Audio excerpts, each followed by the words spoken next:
الحمد لله الذي أرسل رسوله بالهدى ودين الحق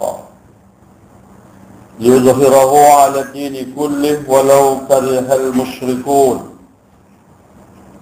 أشهد أن لا إله إلا الله وحده لا شريك له وأشهد أن محمدا عبده ورسوله. اللهم صل وسلم على سيدنا محمد وعلى آله وصحبه ومن تبع سنته إلى يوم الدين. أما بعد فيا أيها المسلمون. Saudara-saudara, tajuk khutbah kita pada hari ini ialah sebab kebinasaan ummah. Pada akhir-akhir ini seperti diketahui bersama, banyak perkara-perkara yang telah mengundang manusia kepada kerosakan, sama ada daripada sudut akidah, syariah dan juga akhlak ataupun budi pekerti. Maka oleh yang demikian perlu kita lihat usaha-usaha ke arah memberikan satu kekuatan serta kekukuhan iman, keteguhan akhlak dan juga pengamalan syariat dan undang-undang Islam di tangan masyarakat kita sebagai umat muslimin pada hari ini. Saudara-saudara, kerusakan, kehancuran yang akan berlaku di kalangan umat manusia, kebinasaan itu berpunca yang pertama adalah karena umat manusia itu tidak mampu lagi untuk mencegah berlakunya kerusakan. Kerusakan itu sama ada di dalam sistem kehidupan, di dalam sistem bermasyarakat, di dalam sistem beragama, dalam sistem bersaudara, dan juga akhlak sebagai adab di antara sesama umat manusia yang telah dinyatakan oleh baginda Nabi sallallahu alaihi wasallam, di mana dan apa jua hidup yang telah diperolehi oleh umat manusia tanpa beragama, tanpa mempunyai panduan serta pedoman, atau kejayaan yang diperolehi tanpa berakhlak, maka kesemuanya itu akan membawa kepada kerosakan, kebinasaan serta kehancuran. Firman Allah Subhanahu wa taala di dalam surah Hud yang bermaksud, maka mengapa tidak di antara kamu umat-umat sebelum dahulu orang yang mempunyai keutamaan yang melarang ataupun berbuat kerusakan di muka bumi, kecuali sebahagian kecil di antara orang yang telah kami selamatkan. Dan orang-orang yang zalim hanya mementingkan kenikmatan serta kemewahan sahaja. Dan mereka adalah orang-orang yang berdosa. Di dalam surah Hud ayat 116. Saudara-saudara, kehidupan manusia tanpa dipandu dan dibimbing oleh agama dan akidah akan terjadi satu kepincangan yang tidak seimbang antara kepentingan keduniaan dan juga kepentingan akhirat. Bila mana kerusakan seperti ini berlaku, sama ada dalam bidang akhlak, pengamalan akidah, syariah, tidak ada yang mengubah, menghalang ataupun juga untuk mencegah dan menegaknya, maka saudara-saudara umat Islam dan kita sebenarnya diambang kejatuhan marwah dan kekuatan, diambang kejatuhan harga diri serta juga martabat sebagai umat yang telah ditinggalkan oleh baginda Nabi sallallahu alaihi wasallam.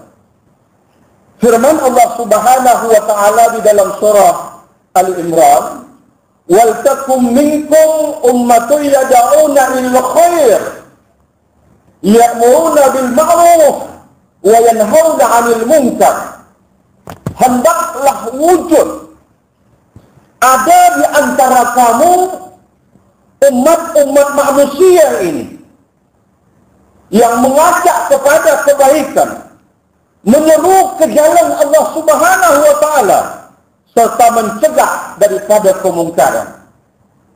Saudara-saudara, ayat ini mengingatkan kepada kita bahwa tanggung jawab agama itu adalah di pundak dan di tangan kita semua. Dan setiap kita adalah mempunyai keupayaan serta kekuatan mengurus kadar dan kudrat masing-masing. Saudara-saudara, apabila umat tidak lagi mencegah berlakunya kerusakan, berlakunya kebinasaan, berlakunya penyelewengan, maka perkara-perkara ini semua akan membawa kepada kehancuran serta kebinasaan umat.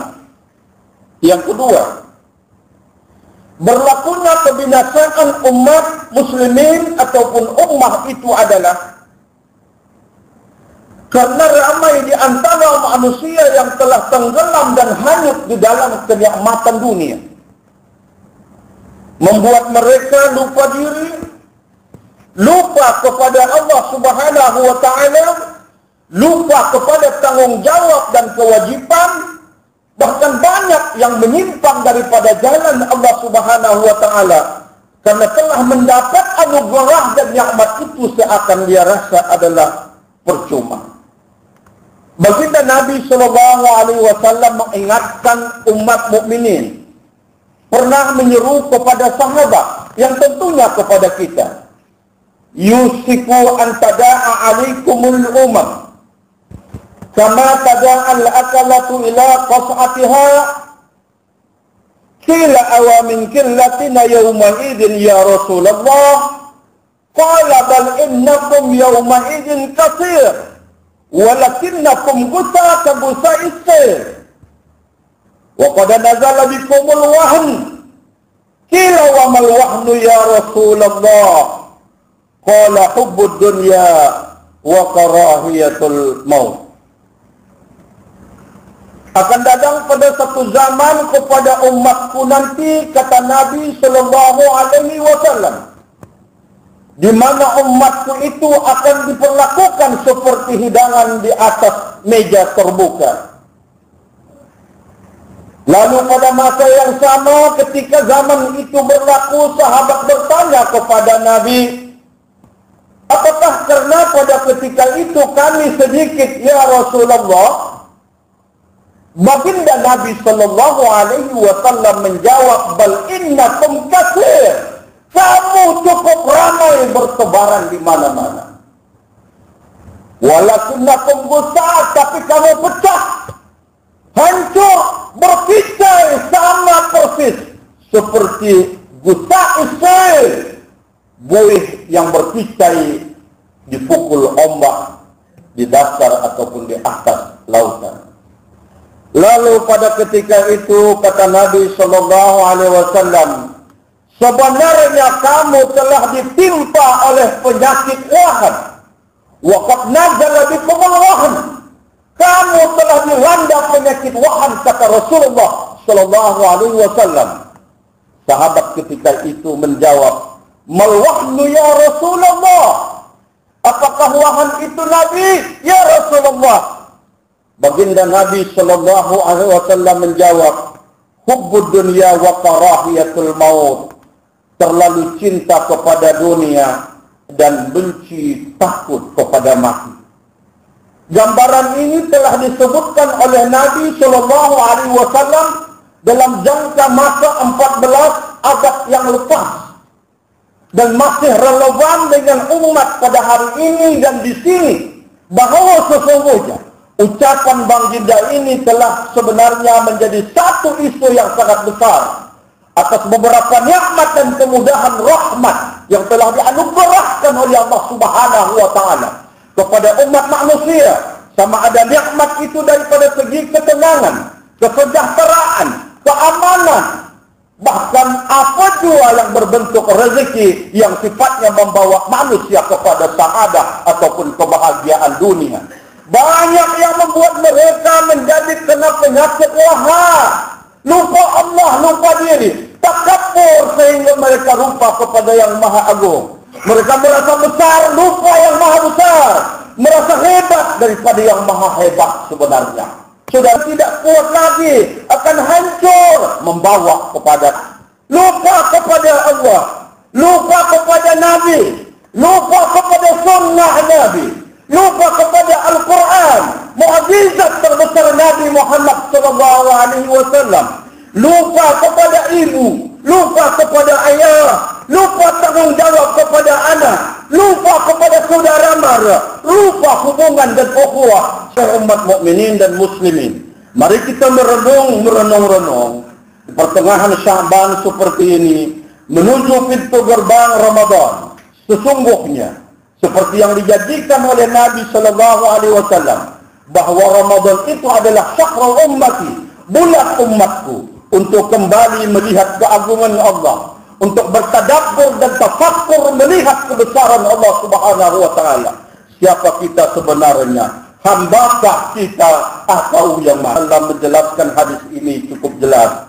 Bila manusia melupakan yang kita sebut tadi adalah, maka akan berlakulah kehancuran di kalangan umat Islam itu. Daripada kehancuran itu, sampailah mereka dipanggil memuji Allah Subhanahu wa taala.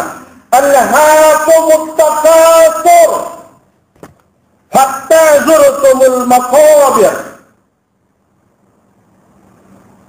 Bermegah-megah sangat mereka, kemegahan yang membawa kepada kelalaian. Sampailah masanya nanti kamu akan dihantar ke alam kubur. Sekali-kali tidak, kelak kamu akan mengetahuinya. Allah Subhanahu wa taala mengingatkan hamba ini ataupun kufur, taatkah hamba ini ataupun menentang perintahmu, sujudkah hamba ini atau tidak ya Rabb. Saudara-saudara sekali-sekala, di Sya'ban seperti ini, marilah kita bertafakkur dan sujud. Bawa diri kita kepada Allah, berjalan menujunya, sehingga kita melihat jalan yang terang sebenarnya. Sesungguhnya, sama ada kita masih di jalan yang betul, atau telah mula tergelincir daripada jalannya. Yang ketiga, yang membawa umat manusia itu menjadi binasa adalah manusia itu telah dilanda oleh dosa. Sama ada dosa itu dosa kecil atau juga dosa besar. Sepertinya pada hari ini menjadi satu kebiasaan yang sudah tidak menjadi heran. Bila seorang itu melakukan dosa seakan macam tak dia. Dia merasakan bahwa itu perkara amalan biasa. Ingatlah, dan Tuhanmu tidak akan membinasakan mana-mana negeri secara zalim selama mana penduduknya itu orang-orang yang tetap berbuat kebaikan dan juga kesejahteraan. Al-maghdubi 'alaihim waladdallin.